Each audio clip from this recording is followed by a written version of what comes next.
আজকের ভিডিওতে আমরা দেখব কিভাবে অ্যানিমেশন পেন নিয়ে কাজ করতে হয়। অ্যানিমেশন পেনটা হচ্ছে মূলত আমি যখন কোনো পাওয়ার পয়েন্ট স্লাইডের মধ্যে বিভিন্ন কন্টেন্টে বিভিন্ন অবজেক্টে আমি অ্যানিমেশন দিব, সেই অ্যানিমেশন নিয়ে বিস্তারিত কাজ করা।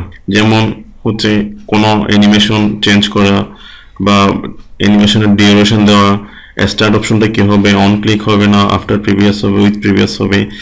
তারপর হচ্ছে অ্যানিমেশনগুলো রিঅর্ডার করা, অ্যানিমেশনটা আগে যাবে, কোন অ্যানিমেশনটা পরে আসবে, টাইমিং ডায়ালগ বক্স, তারপর টেক্সট অ্যানিমেশন আছে। অর্থাৎ আমরা যে টেক্সট ইউজ করব আমাদের কন্টেন্টের মধ্যে, সেগুলো কি প্যারাগ্রাফ আকারে আসবে, ওয়ার্ড বাই আসবে নাকি বাই লেটার আসবে। স্ক্রিনে আপনারা যেগুলো দেখতে পাচ্ছেন এসব নিয়েই আমি আজকে আলোচনা করব। এখানে একটা বিষয় খেয়াল করে দেখবেন যে এখানে একটা 1, 2 আছে, অর্থাৎ আমার এই টাইটেল এবং সাবটাইটেলের মধ্যে আমি অলরেডি অ্যানিমেশন ইউজ করেছি, কিন্তু আমার এই যে কন্টেন্টটা এবং এদিকে পিকচার, এই দুইটাতে আমার কোনো অ্যানিমেশন নাই। সেটা আমি বুঝলাম এদিকে 1, 2 এগুলো দিই। আচ্ছা, এরপরে আমি চাচ্ছি আমার এই কন্টেন্টটা এবং এই ছবিটার মধ্যে আমি অ্যানিমেশনটা যুক্ত করব। তাহলে কি করতে হবে, আমি যেটাতে অ্যানিমেশন যুক্ত করতে যাচ্ছি সেটা সিলেক্ট করতে হবে। সিলেক্ট করে আমাদেরকে চলে আসতে হবে অ্যানিমেশন মেনুতে। তারপর আপনার পছন্দের অ্যানিমেশনটা এখান থেকে সিলেক্ট করে দিবেন। আমি ফেড অ্যানিমেশনটা দিলাম। সেমভাবে আমি ছবিটা সিলেক্ট করলাম। ছবি সিলেক্ট করে আমি দিলাম ছবিটা ফ্লাই হয়ে আসবে, এই অ্যানিমেশনটা দিলাম। এখন আমি অ্যানিমেশন পেন অপশনে চলে যাব। অ্যানিমেশন পেন অপশনে যাওয়ার জন্য আমাদের অ্যানিমেশন অপশন থেকে এই যে এখানে অ্যানিমেশন পেনটা আছে, এখানে ক্লিক করব। ক্লিক করলে আমার ডান পাশে একটা এরিয়া চলে আসছে, সেটা হচ্ছে অ্যানিমেশন পেনের এরিয়া। এখানের মধ্যে দেখেন আমরা যে কয়টা অ্যানিমেশন ইউজ করছি সেই সব অ্যানিমেশনগুলো এখানে আছে। আমাদের এখানে 4টা অ্যানিমেশন ইউজ হয়েছে, এখানে 4টা অ্যানিমেশন আমাদেরকে দেখাচ্ছে। এখন আমরা এই অ্যানিমেশন নিয়ে বিস্তারিত কাজগুলো দেখব। এরপর আমরা দেখব অ্যানিমেশন অর্ডার পরিবর্তন। অর্থাৎ আমি চাচ্ছি আমার এই বক্সটা 3 নম্বরে আসছে এবং ছবিটা আসছে 4 নম্বরে। আমি চাচ্ছি ছবিটাকে 3 নম্বরে প্লে করব এবং টেক্সটটাকে 4 নম্বরে ওপেন করব। সেটার জন্য আমার কি করতে হবে, এর আগে চলুন আমরা এটা একটা স্লাইড শো প্রিভিউতে গিয়ে দেখি। এই যে 2 নম্বর আসছে, 3 নম্বর আসছে, এটা 4 নম্বর হচ্ছে আমার ছবিটা আসছে। তাহলে আমি চাচ্ছি এই বক্সটার আগে, এই লেখাগুলোর আগে আমার ছবিটা আসবে। তাহলে সেটার জন্য আমি কি করতে হবে, দেখেন আমি এখানে যে কন্টেন্টের মধ্যে সিলেক্ট করব, যে অবজেক্টটি আমি সিলেক্ট করব, সেই অবজেক্টকে কিন্তু এখানে একটু হাইলাইট কালারের মতো পেয়ে যাচ্ছে। তার মানে আমি বুঝে নিব যে আমি এখানে যে অবজেক্টটা সিলেক্ট করছি সেটার জন্য আমার অ্যানিমেশন সেটা। আমি ছবিটাকে সিলেক্ট করলাম, ছবিটা দেখাচ্ছে আমার 4 নম্বরটা। তাহলে আমি এখানের মধ্যে চেপে ধরে, মাউসটাকে আমি চেপে ধরে ড্র্যাগ করে 2 নম্বর নিচে বসিয়ে দিলাম। এখন দেখেন এটা আমার 3 নম্বর হয়ে গেছে এবং আমার এই বক্সের যে কন্টেন্ট সেগুলো আমার 4 নম্বর হয়ে গেছে। আমি একটু আবার প্লে করে দেখি, ছবি আসছে এবং লেখাগুলো আসছে। এইভাবে আমরা অ্যানিমেশন যে অর্ডার আছে সেটা পরিবর্তন করতে পারি। অর্থাৎ আপনার ভুলে যদি কোনো অর্ডার আগে পরে হয়ে যায় সেটা এভাবে পরিবর্তন করে নিতে পারেন অ্যানিমেশন থেকে, অ্যানিমেশন পেনের এই অপশনে। এরপরে আসছে start option, on click, with previous, after previous. এগুলো কি, এগুলো হচ্ছে আমি যখন কোনো স্লাইড শো প্রেজেন্টেশন মোডে যাব, দেখেন অটোমেটিক কিন্তু আসতেছে না, আমি ক্লিক করার পরে আসতেছে। এটা হওয়ার কারণ হচ্ছে আমার অন ক্লিক, আমার অ্যানিমেশনটা আমি অন ক্লিকে রেখে দিছি। সেটা আমি কিভাবে বুঝবো, প্রথমে অ্যানিমেশনে চলে আসেন। এই যে অ্যানিমেশন আসলে এখানেও দেখতে পাবেন অ্যানিমেশন মেনুর মধ্যে, আর আরও বিস্তারিত দেখতে পাবেন সেটা হচ্ছে অ্যানিমেশন পেনের এখানে। এটার জন্য আমার অ্যানিমেশন পেন হচ্ছে 1 নম্বরটা। আমি এখানে ডাবল ক্লিক করলাম। ডাবল ক্লিক করার পরে সাউন্ড থাকলে তো এগুলো এখান থেকে দিবেন। আমি যেটা দেখাতে যাচ্ছি স্টার্ট অপশনটা, সেটা হচ্ছে টাইমিং অপশনটাকে চলে আসবেন। এখানে দেখেন অন ক্লিক দেওয়া আছে, এই জন্য আমি ক্লিক করার পরে অ্যানিমেশনটা আসতেছে। এখান থেকে আমি আমার যেটা পছন্দ হয় বা যেটা আমার প্রয়োজন হয় সেটা আমি এখান থেকে দিয়ে দিব। With previous, after previous. With previous মানে হচ্ছে আমার এর আগের যে কন্টেন্টটা আমার প্লে হবে ওটার সাথে সাথেই এটা প্লে হয়ে যাবে। আর আফটার প্রিভিয়াস হচ্ছে আমার আগের কন্টেন্টটা আগে প্লে হবে, এরপরে আফটার প্রিভিয়াসটা প্লে হবে। আমি এটা উইথ প্রিভিয়াস রাখলাম।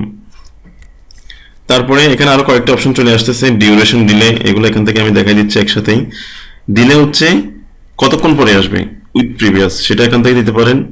ডিউরেশন হচ্ছে আপনি যে অ্যানিমেশন দিয়েছেন সেটা কিরকম ডিউরেশন নিয়ে প্লে হবে, 1 সেকেন্ড নিয়ে প্লে হবে, 2 সেকেন্ড নিয়ে প্লে হবে নাকি আরো বেশি, সেটা এখান থেকে দিয়ে দিবেন। আমি 2 সেকেন্ড নিয়ে দিলাম। আর রিপিটের অপশনটা এখানে চলে আসতেছে। রিপিটের অপশনটা আমাদের আছে এখানে টাইমিং ডায়ালগ বক্সের এখানে, সেটাও এখান থেকে দেখা দিচ্ছে একবারেই। আপনি যদি চান যে এই যে অ্যানিমেশন আমি 1 নম্বর অ্যানিমেশন দিলাম আমার টাইটেলের মধ্যে, সেটা কয়েকবার রিপিট হবে, আপনি আপনার ভিউয়ারের অ্যাট্রাকশন গেইন করার জন্য সেটা করতে পারেন। ধরেন যে আমি দিলাম 3 বার রিপিট হবে, যখন প্লে করবে তখন বিষয়টা বুঝতে পারবেন। এরপর হচ্ছে রিওয়াইন্ড হোয়েন ডান প্লেইং, এটা যদি আপনারা টিকমার্ক দেন সেটা হবে কি, যখন সে 3 বার প্লে হবে, রিপিট হয়ে প্লে হবে, এরপরে সে অটোমেটিক্যালি এটা মুছে যাবে, অর্থাৎ খালি হয়ে যাবে লেখাটা। তো সেক্ষেত্রে আপনারা যদি কোনো কন্টেন্ট ডিসপ্লেতে প্লে হয়ে আবার মুছে যাক সেরকম চান, সেক্ষেত্রে এটাতে টিকমার্ক দিয়ে রাখতে পারেন। এরপর আমি ওকে দিব, ওকে দিলাম। এখন আমি প্লে করে দেখি, এই যে আমার এটা অটোমেটিক আসছে, আমি কোনো কিছু ক্লিক করে নেই এবং আমার এটা রিপিট হচ্ছে, এই যে 3 বার রিপিট হয়ে এখন স্টপ হয়ে আছে। এখন নেক্সট সাবটাইটেলটা আসার জন্য আমাকে নেক্সট ক্লিক করতে হবে, যেহেতু আমি এখানে অন ক্লিকে রেখে দিছি, এবং আবার নেক্সট দিলে এটা আসবে, আবার নেক্সট দিলে আমার লেখাগুলো আসতেছে। আমরা দেখলাম on click with previous after previous, তারপর দেখলাম ডিউরেশন ডিলে, অ্যানিমেশন প্রিভিউ আমরা দেখে নিছি। অ্যানিমেশন রিমুভ করার জন্য আমাদের কি করতে হবে, আমি এখানে যেটা রিমুভ করতে যাচ্ছি সেটা সিলেক্ট করে ডিলিট বাটন দিলে জাস্ট ডিলিট হয়ে যাবে, ডিলিট বাটন দিলেই ডিলিট, নয়তোবা এখানে এসে এখান থেকেও ডিলিট বাটন দিয়ে আমি ডিলিট করে নিতে পারি। এটা হচ্ছে অ্যানিমেশন ডিলিট করা।